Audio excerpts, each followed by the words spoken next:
off-road ang hanap mo, finally dumating na nga yung pinakabagong Yamaha WR155R ni Yamaha. So this one guys is yung 2023 model. So in this video guys, aalamin natin kung may nagbago ba sa motor na to, kung may dinagdag bang features, at kung nag-upgrade ba. Kaya naman tara, samahan nyo iputo itong motor na to. Let's go! So, umpisa muna natin guys sa engine specs nitong si Yamaha WR155R. Of course, it is powered by 155cc, liquid-cooled, 4-stroke, single overhead cam, 4-valve, at single cylinder. Ito ay merong compression ratio na 11.6:1 at may lakas na 12.3 kilowatts at 10,000 RPM and max torque of 14.3 Nm at 6,500 RPM. Meron din itong 6-speed constant mesh at pagdating naman sa kanyang fuel tank capacity, itong motor na to ay merong malaking fuel tank capacity na 8.1 liters at ilalagay ko na lang po sa screen yung kanyang average fuel consumption. Usapang seat height naman tayo. Pagdating naman sa kanyang seat height guys, itong motor na to ay merong mataas na seat height na 880mm, kaya naman sa height ko na 5'5" ay medyo naka-tiptoe tayo. Pero kung halimbawa meron kang taller height like 5'6", 5'7", eh hindi na po kayo mahihirapan sa pagtungkad nitong motor na to. Pagdating naman sa kanyang ground clearance, itong motor na to guys ay merong minimum ground clearance na 245mm, kaya makakaasa kang sa malalaking humps ng Pinas or malalaking bato ng Pinas, hindi na madaling masabit yung ilalim na bahagi ng motor na to. So this motorcycle guys is built for off-road or pang rough road. So kitang-kita nyo naman talaga guys na talagang takaw tingin siya at masasabi mong bagong modelo siya ngayong 2023. Dito tayo guys sa kanyang headlight muna.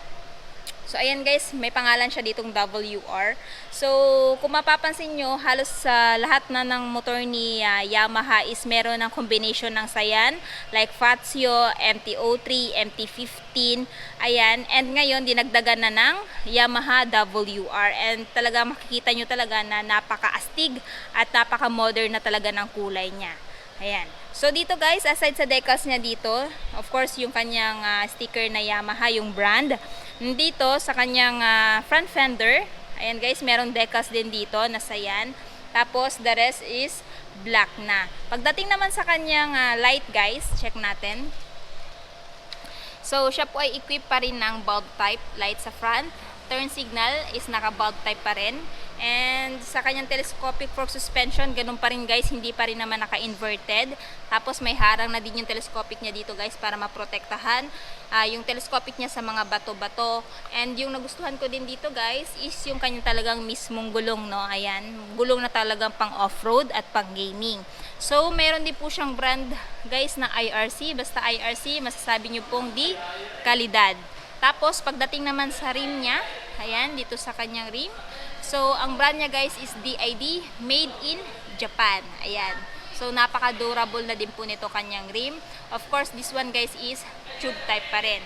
Sa kanyang braking system sa front guys, check natin. Ayan, ginamitan pa rin siya ng single hydraulic disc brake with dual path piston brake caliper na yung brand is Nissan. So makakaasa ka na sa braking system sa front is kapit na. Sukat naman ng gulong ay 2.75 by 21, no? Sa front niya.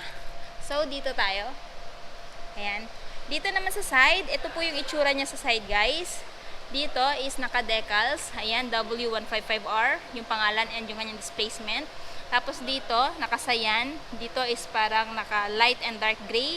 And yung parang faded na pagka-yellow, no? Kasi mas matapang yung yellow nitong aking imprint jersey kumpara dito. And nabagay naman siya, nagmatch yung kulay niya. And aside sa kanyang decals dito guys, nakasayan na din. So talagang napaka-eye-catchy niya, no, sa personal. So kung halimbawa itong motor na to, yung pipiliin nyo, good choice. Talagang mamamangha ka sa itsura niya, no? Napaka-astig kasi ng kanyang datingan. And then dito, ayan guys, nakasayan aside sa kanyang black na kulay dito sa kanyang mga engine parts. And dito, apaka ng driver, ayan guys, napaka-aggressive ng design. Brake pedal, of course, apaka ng angkas. Pwede mong i-fold kung wala kang angkas. And dito din guys, banda sa may tail, side fairings, naka-decals na din, same ng color ng kanyang decals dito. Tapos may nakalagay na VVA, which is variable valve actuation, which gives you torque, no, in low speed and power in high speed. So, dito tayo guys muna sa kanyang dashboard. Check muna natin dito.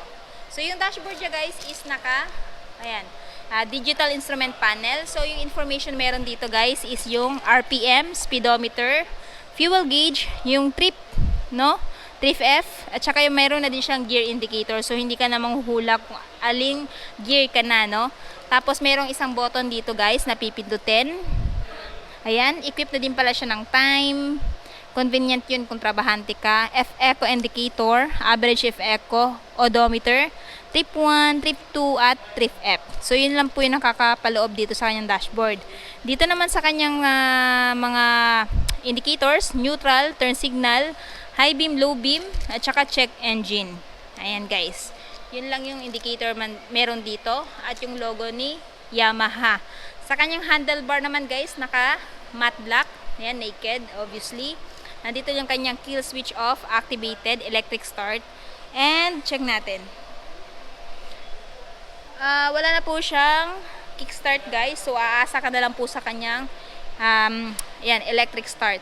So, since wala po siyang voltmeter, I highly recommend na magpakabit na lang po kayo. Kasi, para ma-check nyo po yung battery health ng motor na to. Kasi nga po, wala na po siyang kickstart. So, needed yon. So, pagdating naman dito sa left side, nandito yung kanyang high beam, low beam, hazard lamp, on, off. Ayan, off yan guys. Turn signal switch, off, horn. So, yung horn niya guys, para sa akin tamang-tama lang sa body build niya. And then, yung passing light niya, ayan. Meron siyang pass light button dito. Yung mga levers is naka matte black. Pagdating naman sa kanyang side mirror guys, dahon type, ayan. So, na-proportion siya sa body build niya. Napaka-edgy, masastig tingnan. And sa fuel tank niya naman, so ito yung fuel tank niya guys. So, meron siyang malaking fuel tank capacity, nabanggit ko na kanina. Ayan, lift mo. Tapos pag hindi ka na mapapagasolina, down mo lang. Ayan, maporma din. Pagdating naman sa seat guys, hindi siya ganun ka-generous. Manipis lang siya. So, sa long ride, makakaasa ka na masakit to sa puwet. And then, pansin ko lang din, naka-wrap. So, kahit anong klaseng pantalon susuotin nyo is goods na goods sa motor na to, no? Sa upuan niya. Meron ding hawakan ng angkas dito kung ayaw nyo humawak sa'yo. Ito po yung gamit nun. And, of course, yung upuan ng angkas manipis din. So, i-check naman natin dito banda sa likod.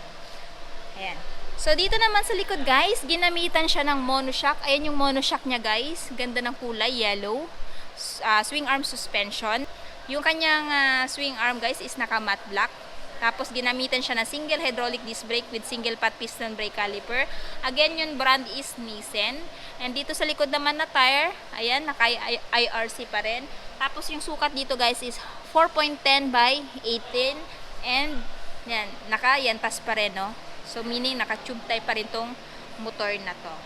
So, ayan, guys, ganda ng kanyang, suspension sa likod.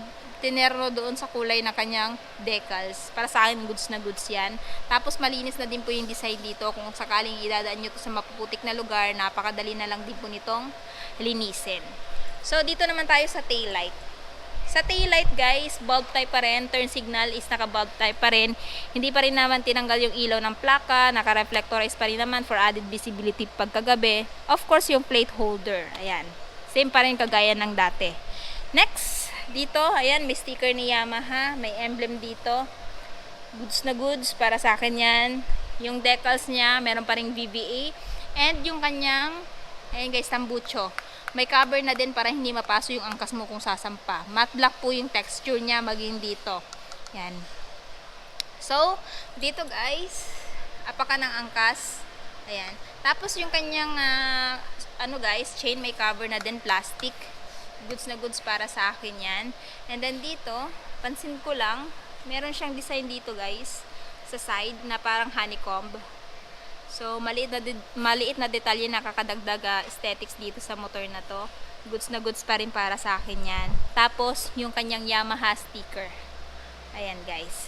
Meron na din guard dito, no? Engine guard para hindi ka mapasok kung ikaw yung driver or yung angkas mo. Yan, safe na safe po yung legs ninyo dito.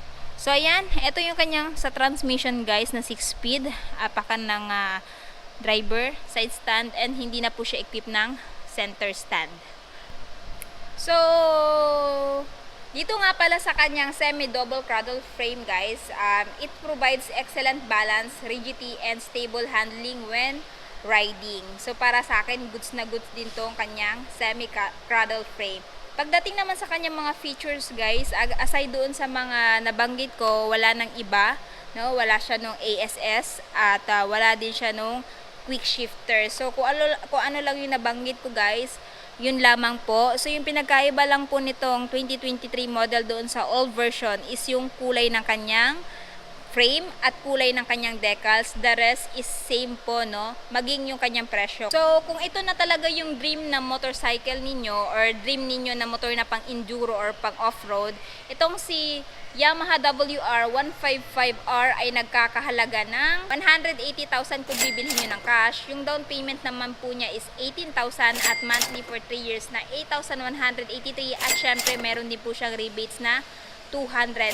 So itong motor na to guys is available dito sa Yamaha Bike Link Tagum. In front po siya ng Arisgado. Ilalagay ko na lang po yung full address, maging yung phone number ko sa description box ko sa baba para po mas makapag-inquire kayo regarding sa motor na to. Tapos na nga natin ikutan si Yamaha WR155R. Ano yung masasabi nyo sa bagong model na motor na to?